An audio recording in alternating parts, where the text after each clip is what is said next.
what have you been reading? Quantum physics, Osho. The ancient secret of the flower life.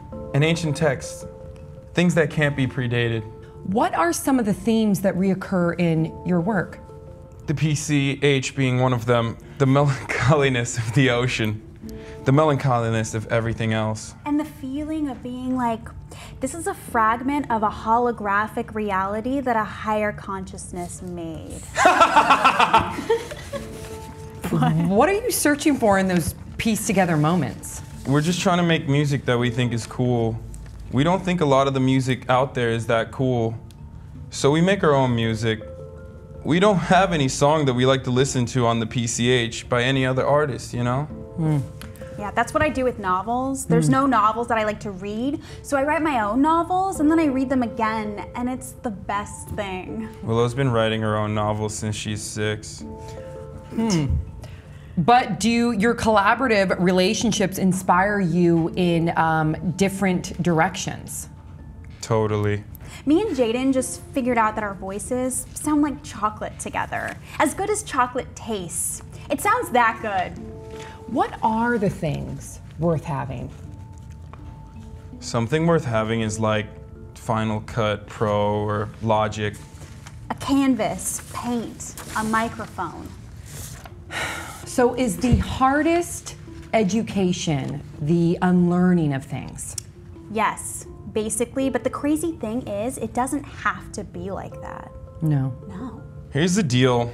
School's not authentic because it ends. It's not true, it's not real. Our learning will never end.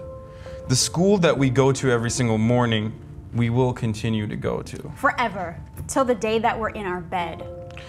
Kids who go to normal school are so teenagery, so angsty. They never want to do anything, they're so tired.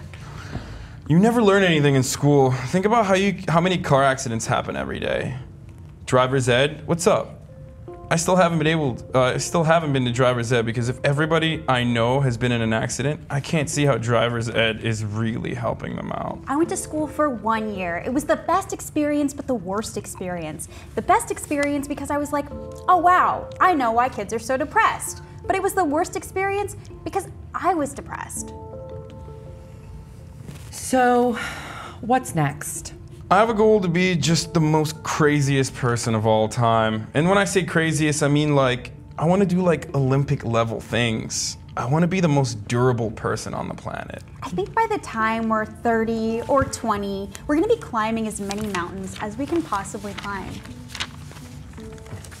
Okay, you guys must be wondering what the hell was that? That was an actual interview, okay, with Willow and Jaden Smith in the New York Times. Crazy, right? So we just reenacted that.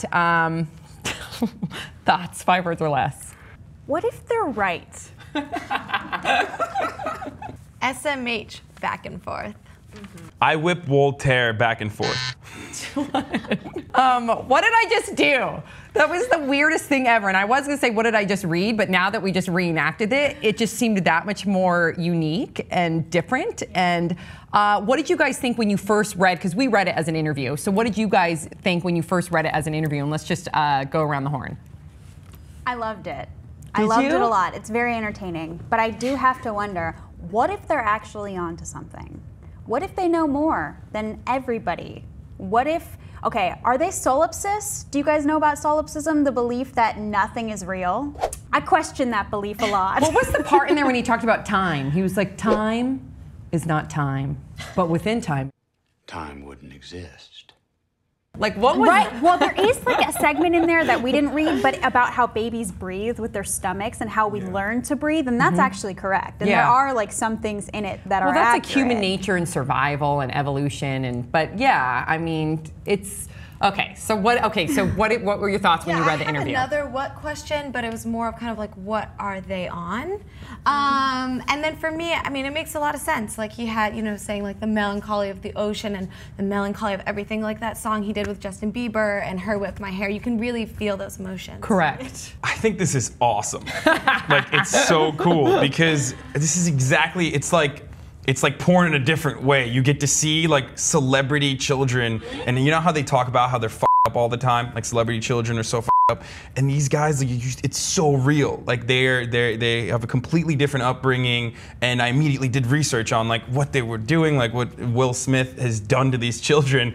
And I think it's really cool to see like them just unhinged talking about whatever they feel like talking about. To me, it came off really pretentious. Yeah. The way that they were talking about other teenagers, and I didn't like it. I felt the divide between how they feel and how the average teenager's life is, and I did not like that whatsoever. And then I thought about like the whole nepotism thing, and I thought about how it's Will Smith, Willow, and Jaden Smith, or Jada, and it's just how they've been given everything because of who their parents are. Yeah. And so that was my visceral reaction to it all. But I also liked the idea that they're dancing to the beat of their own drum, or is that just really they are a product of Scientology? And that how much do you guys think that Scientology was factored in regard to the responses? A lot. That's like 100%, right. A lot. So then you're like, okay, so they're not critical thinkers. Not to say, you know what I mean? Like, so this is not coming organically from them if they're so influenced by it. That's what they know. So how can we sit here and be like, it's wrong, wrong, wrong? I mean, it is to us because we weren't brought up that way, but that's how they were, and they think they're really right, and so it's kind of sad. Yeah. I think what bothered me, not so much like the whole Scientology aspect of it, but if you're gonna claim that you're a role model to all these kids, and then you're gonna be like, oh, you kids in school are losers. Like, doesn't really work. That's what rubbed me the wrong way too. Do you think that they have a really big influence when it comes to the younger generation? Absolutely. I mean, these are, first of all, I have no idea. I don't hold the pulse of like what 12-year-olds are doing these days. I have no idea, unfortunately. No, I don't. But I mean, no, they definitely are huge role models. I mean, we wouldn't be talking about them if they weren't. And I mean, and I disagree. I think them talking about like all this existentialism, all this stuff that I think about now when I'm 23, they're thinking about when they're 14 because of the different upbringing they have. And I think that's interesting. It's cool.